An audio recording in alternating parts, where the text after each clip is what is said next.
Yo. We are going to do a few readings, not too many tonight,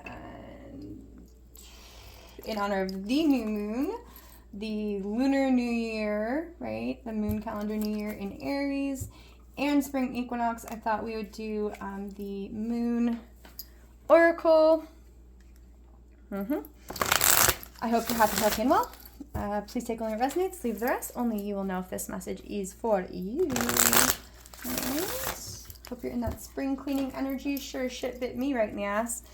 I have just been cleaning, donating, purging emotions, items, all sorts of fun things.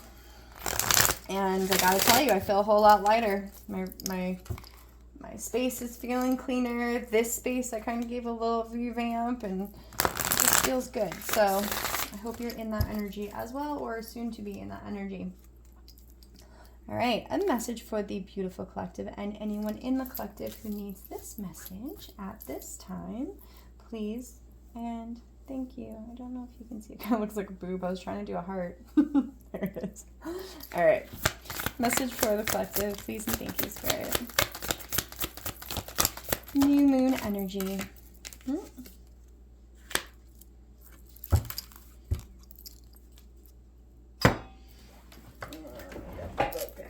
Do that first. Try and do that first, but I forget sometimes. Okay. My community is supportive, loving, and active in the world. Yes, you are. Yes, you are. Card number is, it's not on this one.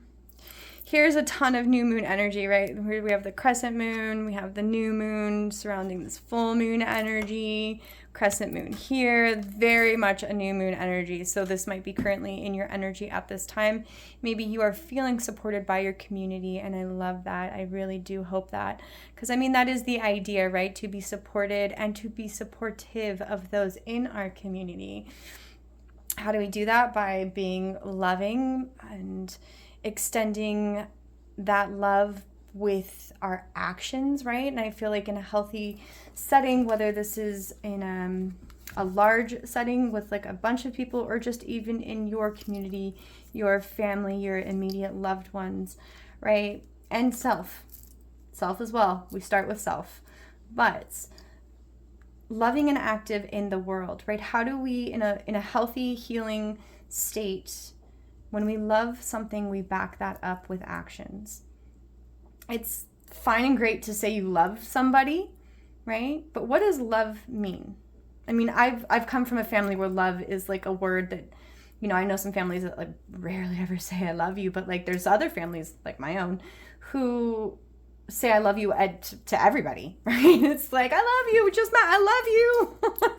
And that's great, but I've learned that there's different types of love that we give, right? I truly, when I say I love you, if I say I love you to, I've said I love you to a homeless, man who I've just like had the most wonderful, man or woman, had the most wonderful conversation with, who changed my world, imparted wisdom on me, and I just left in tears and was just like, I fucking love you, man. Thank you so much. Like, I really did mean that. I have love. Now there's different types of love, and how do we show love, right? To say I love you means one thing, but to say I love you means one thing, but to show someone that you love them is a whole different ball game.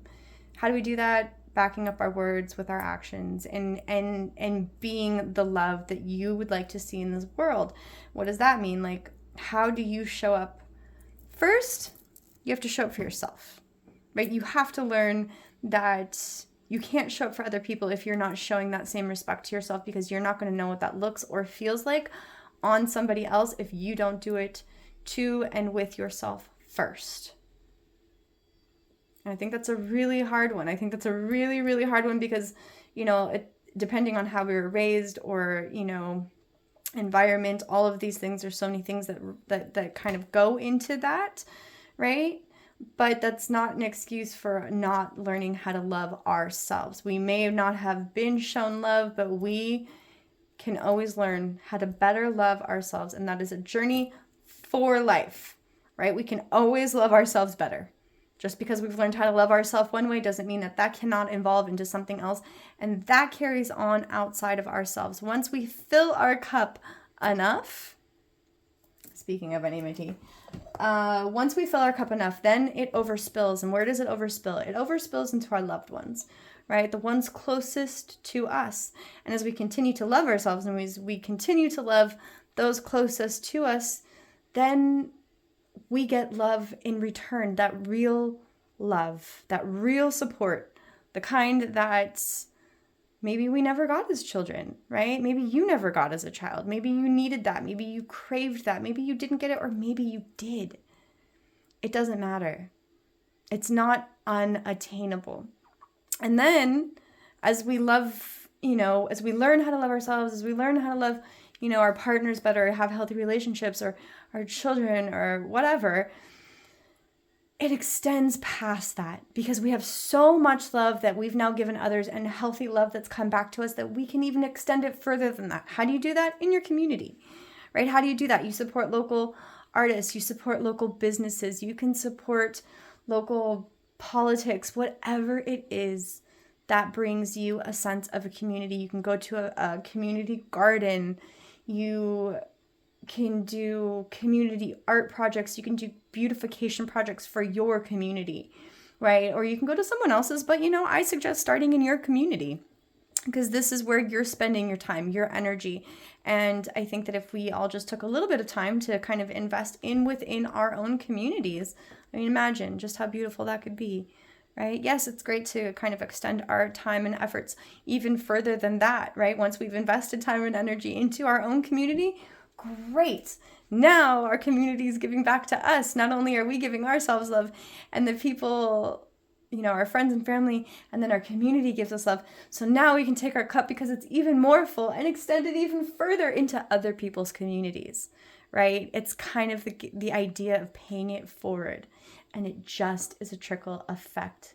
It's a trickle effect that's absolutely contagious. It's absolutely wonderful. It takes a community. When they say it takes a community, right? That starts with you, within yourself. And then it just grows like a community grows, right? It starts with an idea. It starts with a thought, right? Saying I love you is a thought. Saying I love you with actions is an action followed with a thought. It grows. You've planted a seed, and that seed continues to grow. And then that seed turns into a sapling, and that sapling, grows into a tree with love and time and care.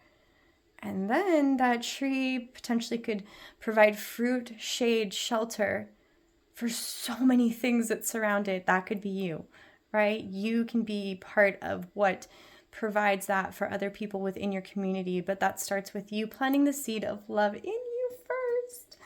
Anyways, that's a lot from this card, but it's like beautiful new moon energy. Spring, right? Planting seeds. Oh yeah, I just got that. Hello. Planting seeds. Planting the seed to invest time in your community, whatever that means to you. Farmers markets are a beautiful way to do that. Supporting local farmers, supporting local businesses, trying, walking your local neighborhood and seeing what shops are out there. And yes, we could go to the big shops, but what about the little shops, right? What about family businesses? I've known a lot of businesses that have gone out of business, that have been in business for 25 years because they're being outdone by, places like Amazon and, and I'm not saying anything about Amazon. I will tell you, I order on Amazon. There are certain times and a place for everything, but where also can we not only put our thoughts, but our actions, right? We're only as good as our actions behind our words. So put your money and your time where your mouth is, yo. This says it has a number. Oh, 7. It's hiding up here. Number 7. Okay. Let's see. From the guidebook. I always do love their little thing. It is very feminine based, but this is for masculine and feminine energies, and every beautiful energy in between. It is just an energy, right? So card number 7 is community. My community is supportive, loving, and active in the world. We're often more resourceful than we think, with abundant support all around us. No matter how big or small, it's empowering to have a circle of like-minded people in our life who are supportive, loving, and active in our world. Whether you have a strong community or you're craving community, this card has appeared to reconnect you with the power of tribe and your ability to call it in. Friends or family, near or far, your community is what you make of it. Be willing to reach out and welcome others in. The collective wisdom of community inspires and motivates us while also stretching our comfort zone. Together, we can hold each other accountable for becoming our best self, reflect areas where we still need to develop, and and nurture our belief in one another. Community is love, growth, tribe, and family. And I do love how they touched on that idea that, sometimes we don't come from large families and we crave that, right? Some people are blessed to have large families, and some people, and it could be a lot to also have a large family. So, community, I think one of the larger lessons that I've learned, maybe even in the past, 4 years, is I come from a large family myself, and this may resonate with someone out there or resonate in some way for somebody, but I come from a large family, and I was always taught that, family comes first, family's everything. And yes, there is a truth to that. However, I've also learned that some of my greatest quote unquote family comes from people that I've acquired within my community, people who are like-minded, people who have supported me in ways that, interestingly enough, my family could not, because I created this sense of community. I first nurtured myself, right? I first took that time and reinvested in that love into me. And then from there, I started to build a community of like-minded people. I invested my time also into my community, and that reciprocated back to me. So I can tell you it actually happens with or without having a large family, right? And I had to kind of put a lot of my family time aside to kind of grow that sense of worth in my own community. And what that did was phenomenal. And I treasure, I always blood was bond kind of thing. That's kind of, we grew up in this gangster kind of mentality of but I will say that some of the most treasured relationships I have are with people who I have no blood relation to, but are my soul family. And that comes from community. So if you seek that type of, reciprocal relationships, you don't even need to have a large family. You can create your family, your soul family, based off of what it is and the time and the efforts and the energies that you put out within your community. Find those projects, find those people, find the things that make you happy. Go out and do them and meet people within your community. Build your soul family. And of course, your actual family is fantastic, and have healthy relationships and all of those things. But don't limit yourself, right? So community is crucial. I love this card. I love this energy for you. I wish you a very happy, beautiful new moon, spring equinox, all that good stuff. Aries energy. The Fool, right? The beginning of the major arcana in tarot. But yeah, I hope this message finds whoever needs it. I hope you're happy, healthy, and well. I'll catch you on the next one.